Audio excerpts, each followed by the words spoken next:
شخصیت باندې لیکل کړي دي.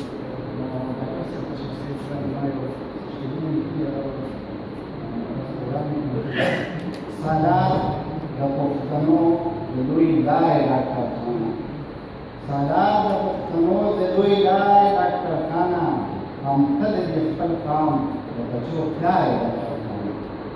سالار د پښتنو د لوی لارې ډاکټر خانه، هم ته د خپل قام د بچو پلار یې ډاکټر خانه. او نن تا ته دې سترګې د دې قام د هر وګړي، نن تا ته دې سترګې د دې قام د هر وګړي، نن ته یې چې دې قام ته دې پکار یې ډاکټر خانه.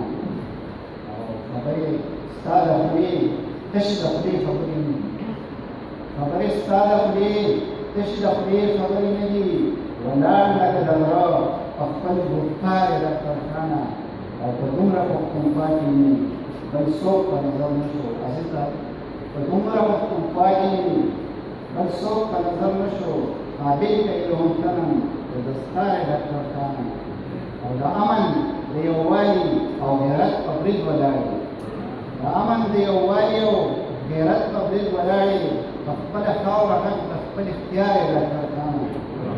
او په زړونو کې ژوندی به یې مدام د پښتنو ته، په زړونو کې ژوندی به یې مدام د پښتنو ته، ته داسې سپین سپېڅلی یو کردار یې ډاکټر خانه.